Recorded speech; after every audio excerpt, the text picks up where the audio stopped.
السلام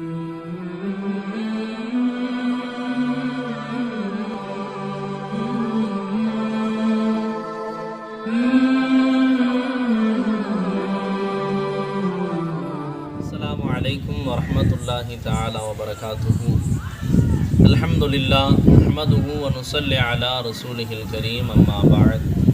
அல்லாஹ் ஜல்லஷானுஹு தஆலாவினுடைய மாபெரும் கருணை கிருபை நம்மையெல்லாம் அல்லாஹ்வையும் அவனது நேசரையும் நேசிக்கக்கூடிய பாக்கியத்தை அல்லாஹ் நமக்கு தந்தான். அல்ஹம்துலில்லாஹ் அல்ஹம்துலில்லாஹ் அல்ஹம்துலில்லாஹ். நாம் வாழும் காலமெல்லாம் அல்லாஹ் ரசூலையும் அவனுடைய நேசர்களையும் நேசிக்கக்கூடிய நல்லடியார்களாக வாழ்ந்து மரணித்து சுவனத்திலேயும் அத்தகைய நல்லடியார்களுடன் இருக்கும் பாக்கியத்தை அல்லாஹ் நமக்கு தந்தல் புரிவானாக. ஆமீன் ஆமீன் யா ரப்பல் ஆலமீன். அன்பிற்கும் பாசத்திற்கும் மரியாதைக்கும் உரிய அல்லாஹின் நல்லடியார்களே, நாம் இப்பொழுது வலிமார்களுடைய வரலாறை பார்த்து வருகிறோம். அதிலும் ஹஸரத் துன்னூன் மிஸ்ரி ரஹ்மத்துல்லாஹி அலைஹி அவர்களுடைய வரலாறை பார்த்து வருகிறோம். எஜமான் அவர்கள் கூறினார்கள், லெபனான் நாட்டிலே இருக்கக்கூடிய ஒரு மலை குகையிலே ஒரு பெரிய நபரை பார்த்தார்கள். அவர்களுடைய தாடி முடியெல்லாம் நரைத்ததாக உறுதி படிந்ததாக இருந்தது. அந்த பெரிய நபர் அவர்கள் தொழுது கொண்டிருந்தார்கள்.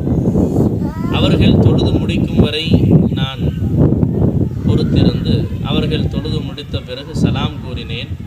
மீண்டும் அவர்கள் சலாத்திற்கு பதில் கூறிவிட்டு பிறகும் அவர்கள் தொழுக ஆரம்பித்து விட்டார்கள். அசர் வரை தொழுது கொண்டே இருந்தார்கள். அசரு தொழுகையை முடித்த பிறகு அவர்கள் ஒரு கற்பாறையிலே அமர்ந்து அல்லாஹ்வை தஸ்பீஹ் செய்ய ஆரம்பித்தார்கள். எஜமானுக்கு அருகாமையிலே சென்று, நான் எஜமானவர்களை எனக்காக வேண்டி துஆ செய்யுங்கள் என்பதாக கேட்டேன். அதற்கு அந்த பெரியவர்கள் துஆ செய்தார்கள். அல்லாஹ் உங்களை அவனுடைய நெருங்கிய அடியாராக அல்லாஹ் ஆக்கி அருள் புரிவானாக என்று அவர்கள் துஆ செய்தார்கள். அதற்கு பிறகு ஒரு சில உபதேசங்கள் செய்துவிட்டு அவர்கள் மயக்கமுற்று விட்டார்கள். சுமார் 3 நாட்களாக அவர்கள் மயக்கத்திலே இருந்தார்கள். மயக்கம் தெளிந்த பிறகு கேட்டார்கள், நான் எத்தனை நாட்களாக மயக்கத்தில் இருந்தேன் என்பதாக கேட்கும் பொழுது, சுமார் 3 நாட்கள் தாங்கள் மயங்கி இருந்தீர்கள் என்று சொன்னவுடனே அந்த 3 நாட்களினுடைய தொழுகையையும் அவர்கள் கலா செய்தார்கள். ஏனென்றால் 3 நாட்கள் ஒருவர் மயங்கி இருந்தாலும் கட்டாயமாக அவருடைய தொழுகையை கலா செய்ய வேண்டும். எஜமானவர்கள் அந்த தொழுகையை கலா செய்தார்கள். அதற்கு பிறகு எஜமானவர்கள் அவர்களை விட்டும் தூரமாக செல்வதற்கு முயன்ற பொழுது துன்னூன் மிஸ்ரி ரஹ்மத்துல்லாஹி கேட்டார்கள், பெரியார் அவர்களே, எனக்கு ஏதாவது அறிவுரை பகருங்களேன். அதற்காகத்தானே நான் இத்தனை நாட்களாக நான் பொறுத்திருந்தேன் என்பதாக அவர்கள் சொல்லும் பொழுது எஜமான் அவர்களுக்கு ஒரு அழகான உபதேசம் செய்தார்கள்.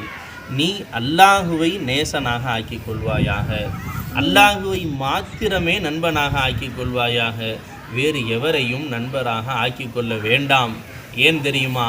யார் அல்லாஹுவை தன்னுடைய நேசராக ஆக்கி கொண்டார்களோ, அல்லாஹுவை தன் நண்பராக ஆக்கி கொண்டார்களோ, அவர்கள்தான் எல்லா நபர்களையும் விட மேலானவர்களாக இருந்தார்கள், சிறந்தவர்களாக வாழ்ந்தார்கள்.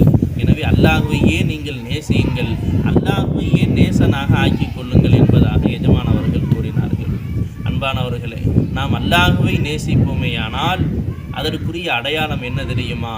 அல்லாஹ்வினுடைய நினைவு அதிகமாக இருக்கும்.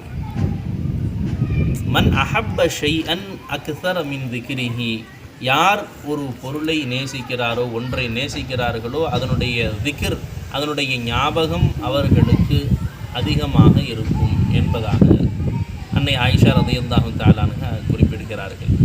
அப்போ அல்லாஹ்வை நாம் அதிகமாக நேசிக்கிறோம் என்று சொன்னால் அந்த அளவிற்கு அல்லாஹ்வினுடைய திக்ர் நமக்கு அதிகமாகும். அல்லாஹ்வை 1 மணி நேரம் நாம் திக்ர் செய்வோமே ஆனால் அந்த அளவு தான் நமக்கு அல்லாஹ்வுடைய நேசம் இருக்கிறதாக அர்த்தம். அல்லாஹ்வை நாம் 24 மணி நேரமும் நினைவு கூறுவோமேயானால் அல்லாஹ்வுடைய நேசம் நமக்கு பரிபூரணமாக இருக்கிறது என்பதாக அடையாளம். எனவே அல்லாஹ்வையே நீ நேசனாக ஆக்கிக் கொள்வாயாக. யாரெல்லாம் அல்லாஹ்வை நேசனாக ஆக்கினார்களோ, அல்லாஹ்வையே தன்னுடைய வாழ்க்கையில் சதா நினைத்து வாழ்ந்தார்களோ, அவர்களுக்கு என்றும் அவர்களுடைய நினைவிற்கு அழிவு என்பது கிடையாது. எத்தனையோ இறைநேச செல்வர்களை பார்க்கிறோம், அவர்கள் மறைந்து விட்டார்கள் என்பதாக கூறுகிறோம். இல்லை, ஆனாலும் இப்பொழுதும் அவர்கள் வாழ்ந்து கொண்டுதான் இருக்கிறார்கள். மன்னரைக்கு அவர்கள் சென்றாலும் அவர்கள் உயிருடன் தான் இருக்கிறார்கள். அல்லாஹ் அவர்களை நினைத்து கொண்டிருக்கிறான். ஃபதுகுரூனி அதுகுருக்கும், என்னை நீங்கள் நினைவு கூறுங்கள், நான் உங்களை நினைவு கூறுகிறேன் என்பதாக அல்லாஹ் கூறுகிறானே. நாம் அல்லாஹ்வை நினைவு கூறுவோமேயானால், சதா அல்லாஹ்வை நினைப்போமேயானால், அல்லாஹும் நம்மை நினைத்து கொண்டிருக்கிறான். அல்லாஹ் நம்மை நாடாமல் அவன்தான் நம்மை முதலில் நினைக்கிறான். அவன் நினைக்காமல் நம்மால் அவனை நினைக்க முடியாது அன்பானவர்களே. அப்போ சதா நேரமும் அல்லாஹ்வை நாம் நினைத்திருப்போமேயானால் அல்லாஹ்வை நாம் பரிபூர்ணமாக நேசிக்கிறோம் என்பதற்குரிய அடையாளமாக இருக்கிறது. அல்லாஹ்வுடைய பரிபூர்ண நேசத்தை பெற்றவர்களாக நாம் அனைவர்களையும் அல்லாஹ் தஆலா ஆக்கி அருள் புரிவானாக. ஆமீன். வாஹிர் தஅவானா அல்ஹம்துலில்லாஹி ரப்பில் ஆலமீன். அஸ்ஸலாமு அலைக்கும் வரஹ்மத்துல்லாஹி வபரகாத்துஹு.